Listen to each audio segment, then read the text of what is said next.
نحمده ونصلي على رسوله الكريم اما بعد فاعوذ بالله من الشيطان الرجيم بسم الله الرحمن الرحيم رب اشرح لي صدري ويسر لي امري واحلل عقدة من لساني يفقهوا قولي الم تر ان الله انزل من السماء ماء، کیا تم دیکھتے نہیں ہو کہ اللہ آسمان سے پانی برساتا ہے اور پھر اس کے ذریعے سے ہم طرح طرح کے پھل نکال لاتے ہیں جن کے رنگ مختلف ہوتے ہیں۔ بارش کا پانی ایک رنگ کا ہے، پھلوں کے جوس مختلف رنگوں کے ہیں۔ پہاڑوں میں بھی سفید اور سرخ اور گہری سیاہ دھاریاں پائی جاتی ہیں، یعنی دنیا رنگوں سے بھری ہوئی ہے۔ آپ سوچیں اگر دنیا بلیک اینڈ وائٹ ہوتی تو کیا ہوتا؟ پہاڑوں میں بھی سفید، سرخ اور گہری سیاہ دھاریاں پائی جاتی ہیں جن کے رنگ مختلف ہوتے ہیں۔ اسی طرح انسانوں اور جانوروں اور مویشیوں کے رنگ بھی مختلف ہیں۔ انما یخشی اللہ من عبادہ العلماء، حقیقت یہ ہے کہ اللہ کے بندوں میں سے صرف علم رکھنے والے لوگ ہی اس سے ڈرتے ہیں۔ اور یہاں کس علم کی بات ہوئی ہے؟ کائنات کے علم کے پیچھے، یعنی پہاڑوں کی دھاریوں کی طرف غور کرو، پھلوں کی طرف، انسانوں کی طرف، مویشیوں کی طرف۔ ان چیزوں سے بھی انسان اللہ تعالیٰ کو پا سکتا ہے۔ جتنا انسان ان چیزوں میں غور و فکر کرتا ہے اتنا ہی اللہ تعالیٰ کو سمجھتا جاتا ہے اور اس کے قریب ہوتا جاتا ہے۔ اور جتنی اللہ کی معرفت زیادہ ہوگی اتنا ہی اللہ کی عظمت کا احساس زیادہ ہوگا۔ کسی بھی چیز کو جان لینے کے بعد اس کی اصل قدر و قیمت معلوم ہوتی ہے۔ اس کے عیب و ہنر جب کھلتے ہیں کسی بھی چیز کے تو انسان کو اس کی قدردانی اتنی ہی زیادہ ہو جاتی ہے۔ دنیا کی حقیقت اس پہ خوب آشکارا ہو جاتی ہے، دنیا کی اصلیت خوب سمجھنے لگتا ہے، دنیا سے دھوکہ نہیں کھاتا، پھر شیطان کی چالیں بھی خوب سمجھتا ہے کہ کہاں کہاں سے اس کو ورغلایا جاتا ہے۔ اپنے خیرخواہ اور اپنے بدخواہ کا خوب فرق سمجھتا ہے، کیونکہ معرفت رکھتا ہے نا، آنکھیں کھلی رکھتا ہے، اندھیرے اور روشنی کا فرق جانتا ہے، لہذا اس کے شوق اور دلچسپیاں بدل جاتے ہیں، اس کی زندگی کا مقصد بدل جاتا ہے، اس کے اندر ایک سنجیدگی آ جاتی، پھر نان سیریس ایٹیچیوڈ نہیں ہو سکتا اس کا، پھر اس کی زبان اللہ کے ذکر سے تر رہتی ہے، وہ ہر کام آخرت کے لیے کرنے لگتا ہے، وہ دنیا سے بڑھ کر آخرت کو چاہنے لگتا ہے، وہ اپنے مال کو صرف اپنا نہیں سمجھتا، اس میں دوسروں کا حق سمجھتا ہے، وہ اپنے علم کو امانت سمجھتا ہے اور دوسروں تک پہنچاتا ہے۔ وہ علم کے خزانے پر سانپ بن کے نہیں بیٹھتا کہ دوسروں کو اس سے فیض یاب نہ کرے۔ سفیان ثوری کہتے ہیں کہ علماء کی 3 قسمیں ہوتی ہیں۔ پہلا عالم باللہ و عالم بامر اللہ، یہ وہ ہے جو اللہ سے ڈرتا ہے اور اس کے حدود اور فرائض کو جانتا ہے۔ دوسرا صرف عالم باللہ ہوتا ہے جو اللہ سے ڈرتا ہے لیکن حدود اور فرائض سے بے خبر ہوتا ہے۔ تیسرا صرف عالم بامر اللہ ہوتا ہے جو اللہ کے حدود اور فرائض کا علم تو رکھتا ہے لیکن خشیت سے عاری ہوتا ہے، اس کے دل میں خدا کا کوئی خوف نہیں ہوتا۔ اب خود کو پرکھ کے دیکھیے کہ 3 قسموں میں سے کون سی قسم ہے۔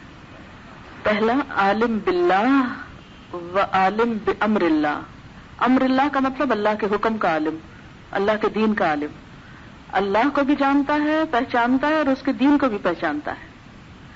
دوسرا صرف اللہ کو پہچانتا ہے، اللہ کی عظمت تو ہے لیکن اس کے دین کے بارے میں کچھ علم نہیں رکھتا۔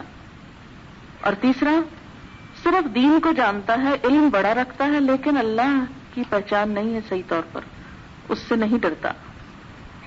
بہت سے لوگ عربی خوب جانتے ہیں، بڑی مہارت رکھتے ہیں علم میں، لیکن دل میں خدا کا کوئی خوف نہیں۔ قرآن فر پڑھنا جانتے ہیں لیکن دل خشیت سے خالی ہے۔ اور کچھ لوگ بظاہر خوف خدا رکھتے ہیں مگر یہ نہیں پتا کہ کرنا کیا چاہیے اب۔ اسی لیے یہ کہا گیا کہ ہر عالم کے پاس مت جاؤ، یعنی ہر ایک کو عالم سمجھ کر اس کی صحبت مت اختیار کرو، سوائے اس کے جو شک سے یقین کی طرف لائے۔ عالم کی پہچان کیا ہے؟ جو لوگوں کو کنفیوژن سے نکال کر یقینی علم دے، جو ریاکاری سے نکال کر اخلاص کی طرف لائے۔ یہ یخش اللہ والے علماء کی صفات بیان کی جا رہی ہے نا، جو ریاکاری سے نکال کر اخلاص کی طرف لائے۔ تکبر سے نکال کر تواضع کی طرف بلائے، یعنی تکبر کی نفی کرے اور عاجزی سکھائے، دنیا کے لالچ سے نکال کر آخرت کی طرف توجہ دلائے، عداوت سے نکال کر، دشمنیوں سے نکال کر خیرخواہی کی طرف بلائے، یعنی اس بات کا سبق نہ دے کہ آپس میں عداوت رکھو اور مارو پیٹو، ایک دوسرے کو قتل کرو اور مسجدیں ڈھاؤ ایک دوسرے کی، بلکہ اس کی بجائے خیرخواہی کی طرف بلائے۔ ہر عالم کے پاس جس نے عالم کا ٹائٹل لگا رکھا ہے مت بیٹھو، سوائے اس کے جو شک سے یقین کی طرف، ریاکاری سے اخلاص کی طرف، تکبر سے تواضع کی طرف، دنیا کے لالچ سے، دنیا سے بے رغبتی کی طرف، عداوت سے خیرخواہی کی طرف بلائے۔ آپ دیکھیے کہ جب ہم نے کسی جسمانی مرض کا علاج کرانا ہوتا ہے نا، تو ہم دیکھتے ہیں، پوچھتے ہیں اس کی ڈگری جعلی تو نہیں، تجربہ کار ہے نا۔ ایک چھوٹی سی دانت کی ٹریٹمنٹ کرانی ہوتی ہے تو ہم سوچ سمجھ کے، پوچھ کے، آنکھ کا آپریشن کروانا ہو تو خواہ کچھ پیسے زیادہ لگ جائیں، ایک شہر سے دوسرے شہر میں، ایک ملک سے دوسرے ملک میں جانا پڑے، کس قدر احتیاط کرتے ہیں۔ لیکن جب دین کا معاملہ آتا ہے کوئی معیار ہی باقی نہیں رہتا کہ وہ شرائط بھی پوری ہو رہی ہیں یا نہیں۔ اسی وجہ سے آج کے دور میں ہم دیکھتے ہیں علم تو بڑا عام ہو گیا ہے، لیکن خوف خدا باقی نہیں رہا، خشیت الہی باقی نہیں رہی، اس لیے کہ جب اپنے ہی دل میں نہ ہو تو دوسروں کے اندر کیسے پیدا کی جائے گی۔ تو ایک عالم کا کام صرف علم پھیلانا نہیں، صرف بڑی بڑی بحثیں کرنا نہیں، صرف چیزیں رٹ لینا نہیں، بلکہ اس کی سب سے بڑی پہچان یہ ہے کہ وہ خدا سے کتنا ڈرتا ہے۔ ان اللہ عزیز غفور، بے شک اللہ غالب ہے، بخشنے والا ہے۔ ان الذین یتلون کتاب اللہ، بے شک وہ لوگ جو اللہ کی کتاب پڑھتے ہیں، اللہ کی کتاب کی تلاوت کرتے ہیں۔ اب یہاں علماء کی چند صفات بتائی جائیں گی، یعنی اسی کے ریفرنس میں آگے بات آ رہی ہے نا، ویسے عام بھی ہے لیکن خاص طور پر علماء ہی کے حوالے سے چند باتیں۔ یتلون کتاب اللہ، اللہ کی کتاب کی تلاوت۔ پرکھیے خود کو، کیا علم والے کہلانے کے حقدار ہیں؟ پوچھیے خود سے، روز صبح سب سے پہلے کیا اٹھاتے ہیں؟ اللہ کی کتاب یا کچھ اور کھلتا ہے؟ یتلون کتاب اللہ واقاموا الصلاۃ، اور نماز قائم کرتے ہیں، وانفقوا مما رزقناہم سرا وعلانیہ، اور خرچ کرتے ہیں اس میں سے جو ہم نے ان کو رزق دیا، چھپ کر بھی دکھا کے بھی، یعنی صرف لوگوں کو خرچ کرنے کا اور صدقے خیرات کا حکم نہیں دیتے، خود بھی کرتے ہیں، اپنی جیب سے بھی نکالتے ہیں۔ وہ صرف چندہ مانگنے والے نہیں ہوتے، پہلے اس میں خود ڈالنے والے ہوتے ہیں۔ وَأَنفَقُوا مِمَّا رَزَقْنَاهُمْ، اس میں سے جو دیا ہم نے ان کو، سرًا، چھپا کے، پوشیدہ، خفیہ خفیہ، اندھیرے میں، رات کو، وعلانیہ، اور کبھی دکھا کے بھی، بتا کے بھی، تاکہ دوسروں کو بھی خیال آئے، اور خصوصاً فرائض اور واجبات۔ یرجون تجارتاً، وہ ایک ایسی تجارت کے امیدوار ہیں، لن تبور، جس میں گھاٹا ہے ہی نہیں، جس میں خسارہ ہونا ہی نہیں، جس میں کوئی نقصان نہیں۔ یہ کس کے ساتھ وعدہ ہے؟ یتلون کتاب اللہ، اقاموا الصلاۃ، انفقوا مما رزقناہم سرا وعلانیہ، لیوفیہم اجورہم، تاکہ وہ پورا کر کے دے ان کو ان کے اجر، وَيَزِيدَهُم مِّن فَضْلِهِ، اور صرف ان کے کیے کا بدلہ نہیں، اپنے فضل سے اور زیادہ دے۔ یہی تو اللہ تعالیٰ کی رحمت ہے نا، کہ وہ انسان کو صرف اس کے اعمال کا صلہ نہیں، اس لیے کہ اعمال تو اتنے ہیں ہی نہیں کہ انسان ان سے کچھ بھی لے سکے۔ اب دیکھیے کہ دنیا میں جتنا بھی کوئی شخص مالدار ہو، کیا پوری دنیا خرید سکتا؟ ہرگز نہیں۔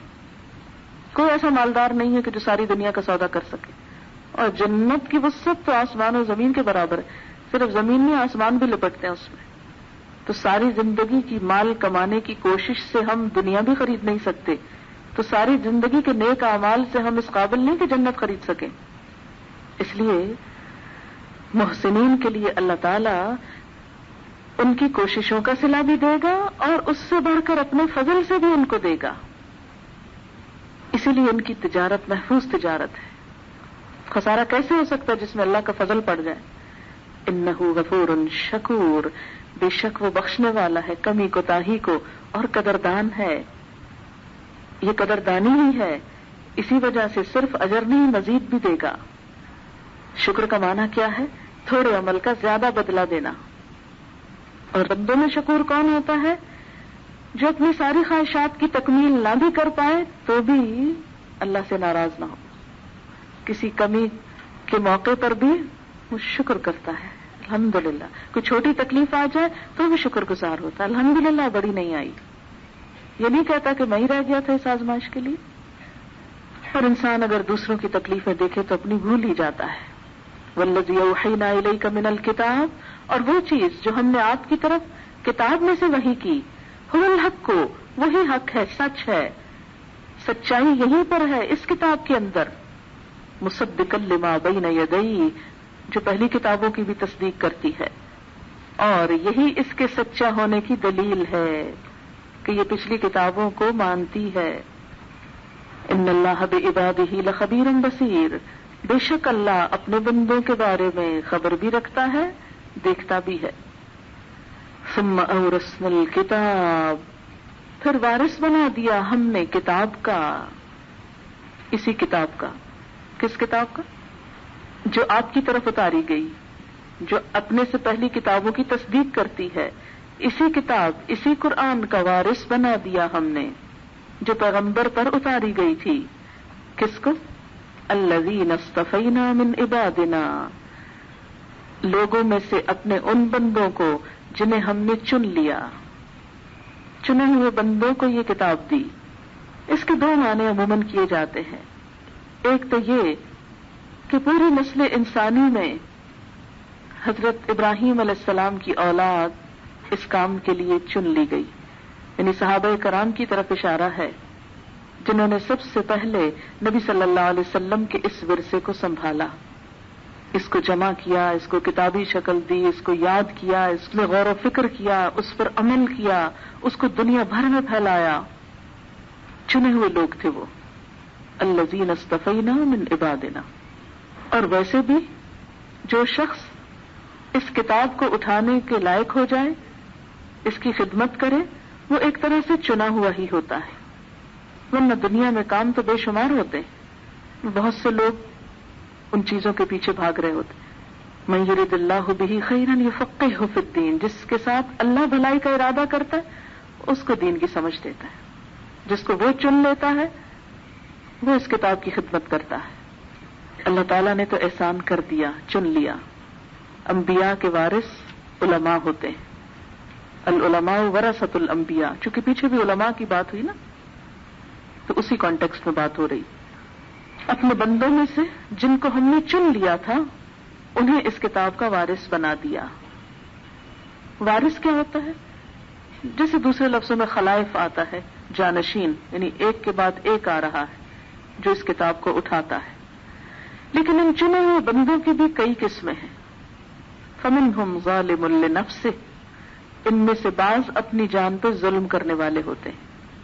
اب اس بات کو خود پر لے کر دیکھیے، یہ اللہ کا احسان تھا نا، اس نے پورے شہر میں سے ہم کو چن لیا کہ ہم اور کاموں کو نمبر 2 لے جائیں اور اس کتاب کو اٹھا لیں اور دن رات پڑھیں اور یاد کریں اور اسی کی فکر کریں اور اسی کے ساتھ لگے رہیں. اس نے چنا نا، ہم نے تو کچھ نہیں تھا، ہم تو معلوم نہیں کن کاموں میں لگے ہوئے تھے. اس نے ہمارے لیے یہ راستہ کھولا، اس نے یہ راستہ دکھایا. کبھی زندگی کے پلٹنے والے اوراق کو پلٹ کر پیچھے تک لے جائیے. کل تک کیا تھا ہماری پرائرٹیز میں سے، کیا لکھا جا رہا تھا، دن رات کن کاموں میں گزر رہے تھے، اور وہ ورق پلٹ کر کیا لکھا جانے لگا. ہم نے تو یہ سب کچھ سوچا بھی نہ تھا، یہ تو اس نے چن لیا. لیکن اس نے تو انعام کیا، مگر ہم نے کیا کیا؟ ہم اب کس گروہ میں ہیں؟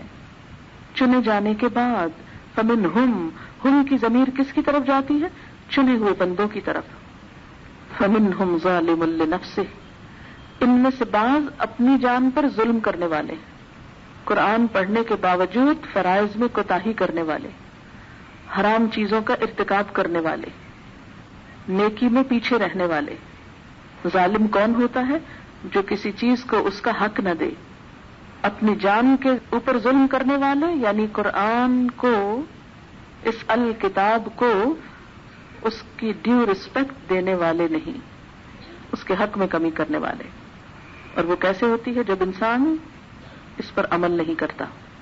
ومنہم مقتصد، اور کچھ تھوڑا آگے بڑھ کے درمیانہ آہستہ آہستہ چال چل رہے ہیں، کچھ چیزیں کر لیتے ہیں، کچھ چھوڑ دیتے ہیں، مکمل طور پر اس کو نہیں چھوڑے، ڈرتے ڈرتے لوگوں کے خوف سے کچھ چھوڑ دیا اور کچھ اللہ کے خوف سے پکڑ لیا۔ دو رنگی کا شکار ہے، نہ پورے ادھر ہے نہ پورے ادھر ہے، مقتصد بیچ کی راہ چل رہے ہیں، نہ سڑک کے ایک کنارے نہ دوسرے کنارے، نہ پورے دیندار کہلا سکے نہ دنیا دار کہلا سکے۔ ومنہم مقتصد ومنہم سابق بالخیرات باذن اللہ، اور کوئی اللہ کے اذن سے، اللہ کی توفیق سے، اللہ کی دی ہوئی طاقت سے نیکیوں میں دوڑ لگانے والے ہیں۔ سابق، آگے جانے والے، کسی سے نہیں ڈرتے، کسی بات کی فکر نہیں، کسی کا غم نہیں، کسی کا خوف نہیں، کسی چیز کی پرواہ نہیں، نہ دنیا کے جانے کی، نہ جان جانے کی، نہ کسی اور چیز کے۔ سابقم بالخیرات، ان کا ٹارگٹ بس ایک ہی ہے کہ نیکیوں میں سب سے آگے بڑھ جائیں، صرف نمبروں میں نہیں۔ سابقم بالخیرات، بھلائیوں میں، نیکیوں میں، اچھائیوں میں، رب کے پسندیدہ کاموں میں، اس کو خوش کرنے والے کاموں میں دوڑ رہے ہیں، اور صرف دوڑ نہیں رہے، آگے بڑھنے والے ہیں، اور اس کی توفیق بھی اللہ دیتا ہے۔ سابقم بالخیرات ذالک هو الفضل الکبیر، یہ ہے وہ بڑا فضل کہ کسی کو دوڑنے کا شوق لگ جائے۔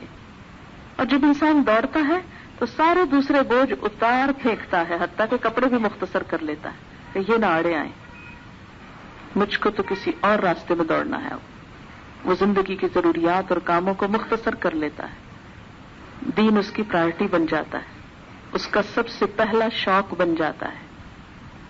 یہی سب سے بڑا فضل ہے، ذالک هو الفضل الکبیر، کیونکہ اس کے لیے کیا ہے؟ جنات عدن، ہمیشہ کے باغ ہیں جو کبھی بے رونق نہ ہوں گے، جو کبھی مرجھائیں گے نہیں پھول، ہمیشہ کے باغات جو کبھی ختم نہ ہوں گے، کبھی ہاتھ سے نہ جائیں گے، وہاں سے کبھی نکلنا نہ ہوگا، ان کو کبھی چھوڑنا نہ ہوگا۔ یدخلونہا، جن میں وہ داخل ہوں گے، یحلون فیہا من اساور من ذہب، سونے کے کنگنوں میں سے پہنائے جائیں گے، وہاں انہیں سونے کے کنگنوں سے آراستہ کیا جائے گا، وَلُؤْلُؤًا، اور ان پر موتی جڑے ہوئے ہوں گے، خوبصورت زیورات سے آراستہ۔ وَلِبَاسُهُمْ فِيهَا حَرِيرٌ، اور ان کا لباس اس میں ریشم کا ہوگا، پیور سلک۔ وَقَالُوا، اور وہ کہیں گے، الحمدللہ الذی اذهب عنا الحزن، شکر ہے اس خدا کا جس نے ہم سے غم کو دور کر دیا، ساری فکریں آج ختم ہو گئیں، سارے غم دور ہو گئے، ساری پریشانیاں دور ہو گئیں، ہم اپنی منزل پہ دوڑتے دوڑتے آ پہنچے، ہم ساحل پہ آ لگے، ہم ٹھکانے پہ پہنچ گئے، ہم نے اصل منزل کو پکڑ لیا۔ ان ربنا لغفور شکور، یقیناً ہمارا رب بخشنے والا بھی ہے، قدردان بھی ہے، اس نے ہماری اس راہ کی کوتاہیوں کو معاف کر دیا اور ہمارے چھوٹے سے ٹوٹے پھوٹے عمل کو قبول کر لیا، وہ بڑا ہی قدردان ہے۔ چنے ہوئے بندوں کی یہ 3 قسمیں آخرت میں بھی 3 ہوں گی، 3 طرح کا معاملہ ہوگا۔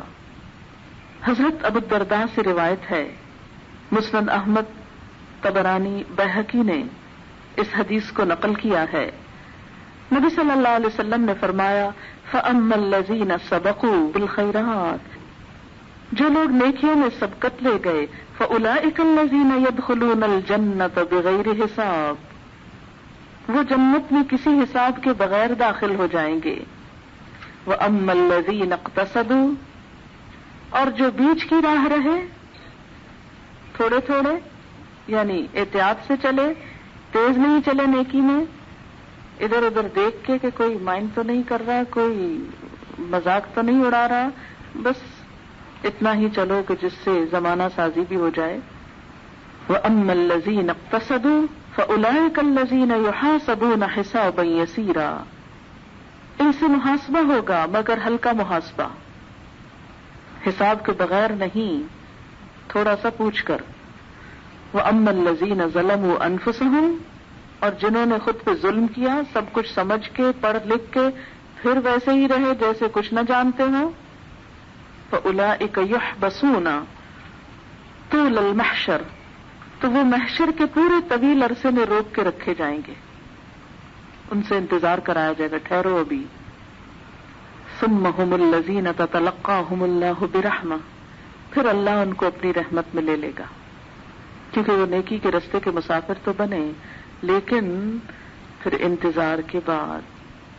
اور یہی لوگ ہیں جو کہیں گے شکر ہے اس خدا کا جس نے ہم سے غم کو دور کر دیا. اب دیکھیں کہ دنیا میں جو چیز من پسند ہو اس کے لیے تو ہم انتظار نہیں کر سکتے. ہم کہتے ہیں خوشی کا دن جلدی آئے، اچھی چیز جلد مل جائے، اچھا انجام فوراً سامنے آ جائے، دیر کیوں ہو رہی. کس قدر بے چین ہو جاتے ہیں اگر دنیا میں کوئی مرضی کا کام ڈیلے ہو جائے، کسی نے آنا ہو اس کا آنا پوسٹ پون ہو جائے، کچھ مل رہا ہو ملنا رک جائے. تو الانتظار اشد من الموت، موت سے بھی سخت ہے. تو کہاں حشر کا پورا عرصہ کتنا ہے، وہ 50,000 سال. کھڑے رہو، ٹھہر جاؤ، ابھی تمہاری طرف متوجہ ہوتے ہیں. لیکن اللہ کی راہ میں دوڑنے والے انتظار نہیں کرتے کہ دوسرے بھی ذرا چلیں تو ہم چلیں گے، ابھی تو بہت سے لوگ پیچھے ہیں، ابھی تو فلاں اور فلاں بھی بہت ڈھیل کر رہا ہے، کیا ہوا اگر میں نے کر لی. نہیں، دنیا میں کوئی سیل لگی ہوئی ہو، دنیا میں کوئی فائدے کی چیز ہو تو ایک دوسرے سے پہلے پہنچنے کی کوشش کریں، لیکن آخرت اس کے لیے فکر کیوں نہیں. اور ہم سب سوچیں کہ ہم اس وراثت کا حق کیا ادا کر رہے ہیں. آج کتنے لوگ ہیں جو اس راستے میں دوڑنے والے ہیں. دنیا کے لیے دوڑنے والے تو بہت ہیں، ہمارے ہی اندر بہت ہیں، لیکن نیکیوں کی طرف سابقون بالخیرات اس کی طرف دوڑنے والے وہ کتنے ہیں. اور پھر انسان کو کیا چیز نہیں دوڑنے دیتی، کبھی سوچے تو کیا چیزیں ہیں جو رکاوٹ بن کے کھڑی ہو گئی. چھوٹی چھوٹی چیزیں، چھوٹی چھوٹی خواہشات، یہ زیور بن جائے، یہ کپڑا بن جائے، یہ مل جائے، وہ بن جائے، اچھا پھر کریں گے، پھر کریں گے، پھر کریں گے. ایک کے بعد ایک چیز ہمارے راستے کو پکڑے ہوئے جو دوڑنے نہیں دیتی. اور سب سے بڑی چیز خود اپنی ہی خواہشات. فرمایا کیوں فکر کرتے، سب خواہشات پوری ہو جائیں گی. اور مردوں سے بڑھ کر عورتوں کو خواہشات ہوتی ہیں اچھی جیولری اور اچھے کپڑے کی، پرلز والی چوڑیوں کی، کنگنوں کی اور پیور سلک کی، بغیر کسی دھوکے اور فریب فراڈ کے سب مل جائے گا. وہاں کے لیے اٹھا رکھو. حدیث میں آتا مومن کا زیور وہاں تک ہوگا جہاں تک اس کے وضو کا پانی پہنچتا نہیں، بازو میں آگے تک. دنیا میں تو ہوتا نا اچھا 4 بنائیں یا 6 بنائیں، کتنے پیسے ہیں، لیکن وہاں آگے تک بھری ہوئی ہوں گے بازو. اور پھر وہاں جا کر بھی شکر گزار کہیں گے الحمدللہ الذی احلنا دار المقامہ. شکر اس ذات کا جس نے ہمیں ہمیشگی کے گھر لا ٹھہرایا. یہ گھر اپنا ہے، پرماننٹ، ہمیشہ اس میں رہنا ہے، کوئی نہیں نکال سکتا، کسی کے کرایہ دار نہیں، اپنی ملکیت ہے. احلنا دار المقامۃ من فضلی، اپنے فضل سے، کیونکہ اللہ کا فضل ہی وہاں لے جا سکتا ہے، انسان کا عمل نہیں. لا یمسنا فیہا نصب، یہاں تو ہم کو کوئی مشقت ہی نہیں، کوئی تھکاوٹ ہی نہیں. کیونکہ دنیا میں جب بڑے گھر ہوتے ہیں تھکاوٹیں اور پریشانیاں بھی بڑھ جاتی، کام بھی بڑھ جاتے، فکر ہی بڑھ جاتے. جتنا آرام ملتا ہے اتنے ہی کام اس کے زیادہ ہو جاتے ہیں، اس کی نگرانی. لیکن وہاں اس گھر کو سنبھالنے کی کوئی تھکاوٹ، کوئی فکر نہیں. لا یمسنا فیہا نصب، ہر چیز بہترین انداز میں ہوگی. بڑا گھر ہو تو گیٹ تک جاتے آتے ہی تھک جاتا ہے انسان، اوپر نیچے چڑھتے ہی، ایک کمرے سے دوسرے اور تیسرے تک جاتے ہی، لیکن وہاں ایسی کوئی تھکاوٹ نہ ہوگی. ولا یمسنا فیہا لغوب، اور نہ ہی کوئی بوریت ہوگی. دنیا میں کیا ہوتا ہے، ایک طرح کے گھر میں رہتے رہیں کئی سال تو انسان اکتا جاتا ہے، ایک طرح کا فرنیچر دیکھ کر بور ہو جاتا ہے، ایک طرح کے پردے لٹکتے دیکھ کر بیزار ہو جاتا ہے. لیکن وہاں ایسی کوئی بوریت والی چیز نہ ہوگی، کوئی سستی نہ ہوگی، کوئی کمزوری نہ ہوگی، کوئی تکان نہ ہوگی. والذین کفروا، اور وہ لوگ جنہوں نے کفر کیا، لہم نار جہنم، ان کے لیے جہنم کی آگ ہے. لا یقضی علیہم فیموتوا، ان کا فیصلہ نہ کیا جائے گا کہ وہ مر ہی جائیں، یعنی جہنم میں موت نہیں آئے گی. ولا یخفف عنہم من عذابها، اور اس جہنم کے عذاب میں سے کچھ کم بھی نہ کیا جائے گا، اس کی ہیٹ کچھ ڈگری کم نہ ہوگی. دنیا میں کیا ہوتا ہے، بہت جب گرمی زیادہ ہو جاتی ہے نا، ہائی ٹیمپریچر ہوتا ہے، پھر کچھ نہ کچھ ہوا چل پڑتی ہے، موسم بدل جاتا ہے، کچھ ٹھنڈک ہو جاتی. لیکن وہاں نہیں، ایک ہی ٹیمپریچر، کچھ کمی نہ ہوگی. کذالک نجزی کل کفور، ایسے ہی ہم جزا دیتے ہیں ہر ناشکرے کو، یہ ناشکرے پن کی سزا ہوگی. وہم یسترخون فیہا، وہاں وہ حال دہائی مچائیں گے، شور شرابہ کریں گے، چیخیں ماریں گے، فریادیں کریں گے. ربنا، اے ہمارے رب، اخرجنا، ہمیں نکال یہاں سے، نعمل صالحا، ہم اچھے کام کریں گے، غیر الذی کننا نعمل، ان کاموں کے علاوہ جو ہم پہلے کرتے رہیں. اللہ ایک دفعہ واپس بھیج، اب کوئی غلط کام نہیں کریں گے، صرف اچھے کام کر کے آئیں گے. اللہ تعالیٰ فرمائیں گے اولم نعمرکم، کیا ہم نے تم کو عمر نہ دی تھی، زندگی نہ دی تھی. ما یتذکر فیہ من تذکر، کہ جس کو نصیحت پکڑنا تھی وہ پکڑ لیتا. کیا ہم نے تم کو اتنی عمر نہ دی تھی کہ جس میں کوئی سبق لینا چاہتا تو سبق لے سکتا تھا، فائدہ اٹھا سکتا تھا. لیکن اتنا جی کر بھی تمہیں خیال نہ آیا اپنی آخرت کا، تمہارا دل نہ بھرا دنیا سے. یاد رکھیں، خوش قسمت ہے وہ انسان جس کو لمبی عمر ملے اور پھر اس کو نیکیوں کی توفیق بھی زیادہ ہو، اور بدقسمت ہے وہ انسان جس کی عمر زیادہ ہو اور اس میں وہ اچھے کام بھی نہ کرے. یعنی جتنی عمر زیادہ ہوتی ہے اتنی ہی ذمہ داری شدید ہو جاتی ہے، اور جو شخص بوڑھا ہو کر بھی نہ سنبھلے اس کے لیے پھر کوئی معذرت کی گنجائش نہیں. کیونکہ اللہ تعالیٰ فرماتا ہے اولم نعمرکم، اتنی لمبی وہ جو زندگی دی تھی اس کا کیا کیا تھا، اس میں کیا کمائی کر کے آئے. حضرت سہل بن سعد ساعدی نے نبی صلی اللہ علیہ وسلم سے روایت کیا، آپ نے فرمایا جو شخص کم عمر پائے اس کے لیے تو عذر کا موقع ہے، مگر 60 سال اور اس سے اوپر عمر پانے والے کے لیے کوئی عذر نہیں، کوئی ایکسکیوز نہیں، کوئی بہانہ نہیں کر سکتا. بخاری کی روایت ہے اللہ نے اس شخص کا عذر کاٹ دیا جسے 60 سال تک دنیا میں رکھا، اس کے سب بہانے ختم. وہ نہیں کہہ سکتا مجھے وقت نہیں ملا، مہلت نہیں ملی، موقع نہیں ملا. نہیں، اتنی لمبی زندگی میں کچھ وقت تو تم نکال ہی سکتے تھے توبہ کے لیے. مسند احمد کی روایت ہے جس کو اللہ نے 60-70 سال کی عمر تک پہنچا دیا اس کا کوئی عذر پھر اللہ کے ہاں نہیں چلے گا.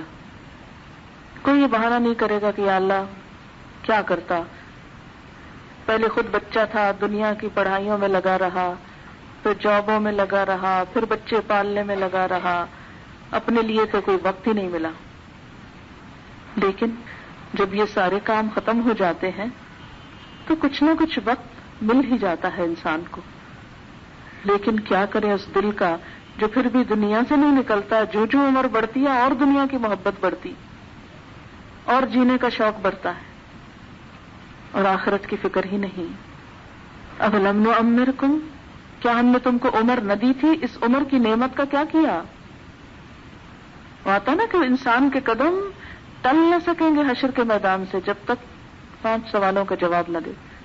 عمر کس کام میں لگائی، وہ یہی تو سوال ہے. اولم نعمرکم ما یتذکر فیہ من تذکر، جسے نصیحت لینا تھی وہ لے لیتا، وجاءکم النذیر، اور تمہارے پاس آئے تھے خبردار کرنے والے، یعنی انبیاء بھی آئے تھے اور بعد میں بھی لوگ تم کو سمجھانے، بتانے، سکھانے آئے تھے. تم نے ان کی بات سن کے ہی نہ دی کیونکہ تم ابھی بھی بہت مصروف تھے، تمہارے پاس وقت ہی نہیں تھا. فذوقوا، تو چکھو. فما للظالمین من نصیر، ظالموں کے لیے کوئی مددگار نہ ہوگا، ظالموں کو کوئی فائدہ دینے والا نہ ہوگا. اور یہاں ظالم کون ہے؟ جو اپنے آپ کو وہ حق نہ دے. وہاں کا چیخنا چلانا کچھ کام نہ آئے گا، بلکہ انسان کے اعمال اور وقت اور نعمتیں یاد کرا کے اسی کو ظالم ٹھہرایا جائے گا، لہذا کوئی مدد نہ آئے گی. ان اللہ عالم غیب السماوات والارض، بے شک اللہ آسمانوں اور زمین کی ہر پوشیدہ چیز سے واقف ہے. اللہ کو آسمان و زمین کے سارے غیب پتا ہے، سب چھپی ہوئی باتیں پتا ہے. انہ علیم بذات الصدور، وہ تو سینوں کے بھید تک جانتا ہے، دل میں چھپی ہوئی باتیں بھی جانتا ہے جو عام لوگ ڈسکور نہیں کر سکتے. مادی چیزیں تو اس سے کچھ بھی چھپی ہوئی نہیں. یہ کیوں کہا گیا؟ کیونکہ بہانہ اسی کا چلتا ہے نا جو دل کی بات چھپا سکے. تو قیامت کے دن ایسے لوگ کوئی بہانہ نہ کر سکیں گے اور بہانہ قبول نہ ہوگا، کیونکہ ان کی سب حقائق اللہ کو پتہ ہے، ان کی سب مصروفیات، ان کے سارے عذر بہانوں کی حقیقت سب اس کو معلوم ہے. هو الذی جعلکم خلائف فی الارض، وہ اللہ جس نے تم کو زمین میں جانشین بنایا، ایک کے بعد ایک جنریشن آ رہی ہے. فمن کفر فعلیہ کفر، تو جو کفر کرے اس کے اپنے اوپر ہے اس کے کفر کی ذمہ داری. یعنی پچھلی قوموں میں سمجھانے والے، سکھانے والے آئے لیکن قوموں نے نہیں مانا، ان کے ساتھ جو گزری ان کی عبرتناک مثالیں موجود تھیں. ان سب چیزوں کو دیکھنے کے باوجود جو باز نہیں آئے تو پھر اب ذمہ دار خود ہے. یعنی اللہ ظالم نہیں، ظالم یہ خود ہے، کیونکہ انہوں نے سبق نہیں لیا تھا پچھلے لوگوں سے. وَلَا يَزِيدُ الْكَافِرِينَ كُفْرُهُمْ عِنْدَ رَبِّهِمْ إِلَّا مَقْتًا، اور کافروں کو ان کا کفر اس کے سوا کوئی ترقی نہیں دیتا کہ ان کے رب کا غضب ان پر زیادہ سے زیادہ بھڑکتا چلا جاتا ہے. وَلَا يَزِيدُ الْكَافِرِينَ كُفْرُهُمْ إِلَّا خَسَارًا، اور کافروں کے لیے خسارے میں اضافے کے سوا کوئی ترقی نہیں. قل، کہہ دیجئے، ارأیتم، کیا دیکھا تم نے، شرکاءکم، اپنے شریکوں کو، الذین تدعون من دون اللہ، جنہیں تم اللہ کو چھوڑ کے پکارتے ہو. ارونی ماذا خلقوا من الارض، دکھاؤ تو صحیح مجھ کو زمین میں انہوں نے کیا بنایا ہے. ام لہم شرک فی السماوات، یا ان کا آسمان میں کوئی حصہ ہے. ام آتیناہم کتابا، یا ہم نے ان کو کوئی کتاب دے رکھی ہے. فہم علی بینۃ منہ، جس کی بنا پر وہ شرک کے لیے کوئی دلیل رکھتے ہوں، دلیل روشن پر ہوں کہ اللہ کے کچھ اور بھی شریک ہیں. بل یعد الظالمون بعضهم بعضا الا غرورا، نہیں بلکہ ظالم ایک دوسرے کو محض فریب کے جھانسے دیے جا رہے ہیں. بات یہ ہے کہ اللہ تعالیٰ نے شرک کے لیے اس دنیا میں کوئی بھی دلیل نہیں چھوڑی، نہ کوئی ایسی کتاب بھیجی، نہ تحریر جس میں لکھا ہو کہ فلاں فلاں لوگوں کو ہم نے اختیار دے رکھا ہے کہ بیماروں کو تندرست کر سکتے ہو، یا بے روزگاروں کا روزگار تم لگا سکتے ہو، یا حاجت مندوں کی تم حاجتیں پوری کر سکتے ہو. کوئی ایسے اختیارات اللہ نے نہ کسی کو دیے ہیں اور نہ کہیں لکھے ہوئے ہیں. یا زمین کے کچھ حصوں کے فلاں اور فلاں لوگ مالک ہیں، جیسے ہمارے ہاں یہ تصور پایا جاتا ہے کہ قطب دال اور معلوم نہیں کون کون وہ مالک ہیں زمین کے مختلف حصوں کے اور وہی رزق بانٹتے ہیں. یا کسی کی قسمتوں کا بنانا یا بگاڑنا، یا کسی کی مشکلیں آسان کرنا، ایسی کوئی بات اللہ نے کسی کتاب میں اتاری نہیں کہ جاؤ لوگوں فلاں کے پاس اپنی مشکل لے کے وہ حاجت پوری کرے گا. ہرگز نہیں، ہے ہی نہیں کہیں. پھر یہ باتیں سب کہاں سے آ گئیں جب کتاب میں نہیں؟ تو بات یہ ہے کہ بعض ان میں سے بعض کو فریب کے جھانسے دے رہے ہیں. یہ سب دھوکے فریب کا کاروبار ہے. لیڈر عوام سے وعدہ کرتے ہیں، شیاطین مشرکین سے، اور سب ایک دوسرے کو گمراہ کرنے پہ تلے ہوئے ہیں اور ایک دوسرے کو کفر پہ جمے رہنے کا حوصلہ دیتے ہیں، جھوٹی باتیں کرتے ہیں. ان اللہ یمسک السماوات والارض ان تزولا، اللہ تھامے ہوئے آسمان و زمین کو کہ کہیں یہ دونوں ٹل نہ جائیں. کیوں؟ اس لیے کہ شرک کا نتیجہ یہ ہو سکتا ہے نا کہ اتنی سخت بات ہے شرک، جیسے کہ سورۃ مریم میں آتا ہے قریب ہے کہ آسمان پھٹ پڑے، زمین شک ہو جائے، پہاڑ بھربھرے ہو کے گر پڑے، اس بات پر کہ انہوں نے رحمان کا بیٹا پکارا. اندعوا للرحمن ولدا، یعنی یہ تو اتنا غضبناک عقیدہ ہے، اللہ کو غصہ دلانے والا، کہ زمین و آسمان اس کو برداشت ہی نہیں کر سکتے.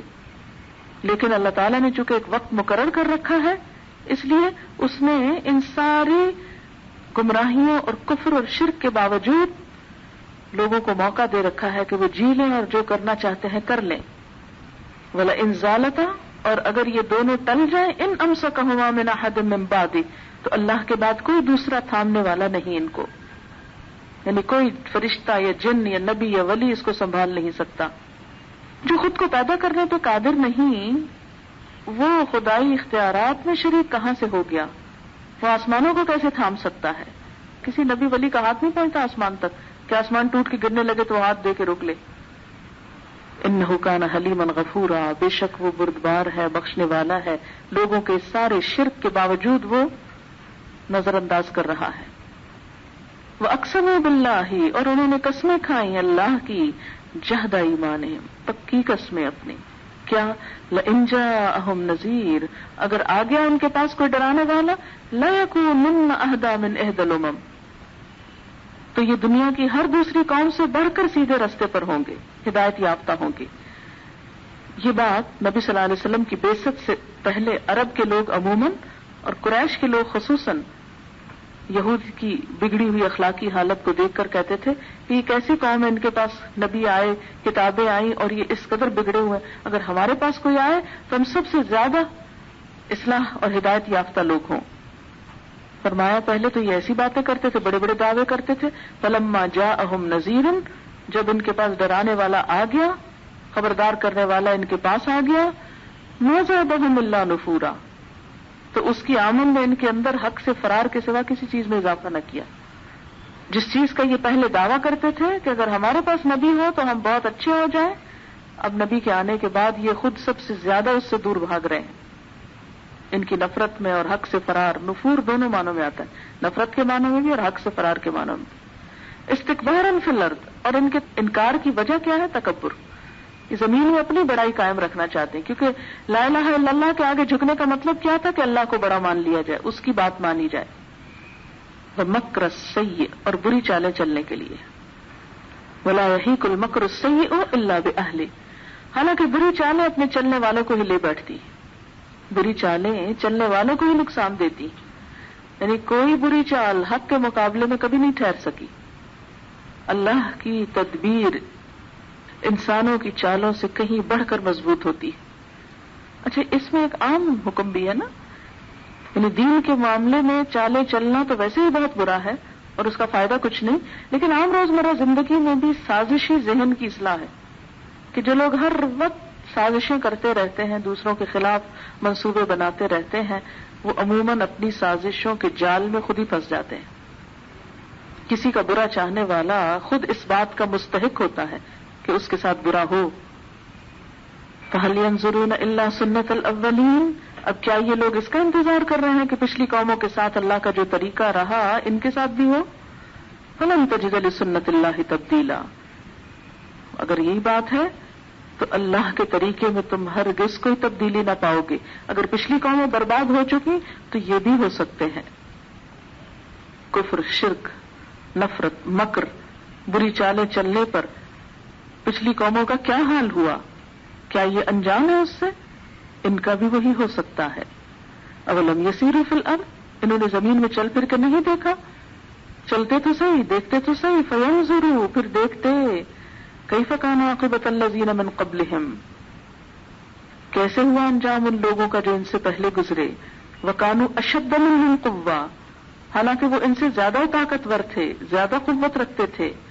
وما کان اللہ لیعجزہ، اور کوئی چیز ایسی نہیں کہ اللہ کو عاجز کر سکے. من شیء، کوئی بھی چیز. فی السماوات ولا فی الارض، نہ آسمانوں میں نہ زمین میں، یعنی کوئی چیز اللہ سے آگے نہیں بڑھ سکتی. اللہ کے دین کو اور اللہ کے کلام اور اللہ کی بات کو نیچا نہیں دکھا سکتی. انہ کان علیما قدیرا، بے شک وہ علم والا ہے، قدرت والا ہے. ہاں یہ الگ بات ہے کہ اللہ کے دین پہ چلنے والوں کی اپنی کمزوریوں اور غلطیوں کی وجہ سے ان پر کوئی آفت آئے، ورنہ اللہ کے دین کو کبھی کوئی ہرا نہیں سکتا.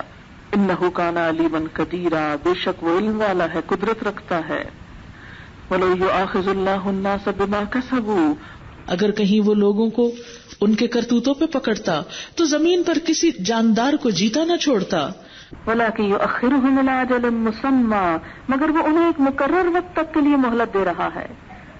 یعنی اگر جینے کا موقع کسی کو ملا ہوا ہے تو وہ اللہ کے اس قانون کے تحت کہ ہر ایک کے لیے دنیا میں کام کرنے کا ایک وقت ہے، خواہ وہ اچھے کام کر رہا ہے یا برے کام.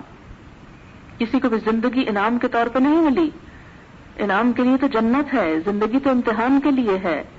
فَإِذَا جَاءَ أَجَلُهُمْ، پھر جب ان کا وقت آن پورا ہوگا، فَإِنَّ اللَّهَ كَانَ بِعِبَادِهِ بَصِيرًا، تو اللہ اپنے بندوں کو دیکھ لے گا، سب کو جانچ لے گا، حساب لے گا.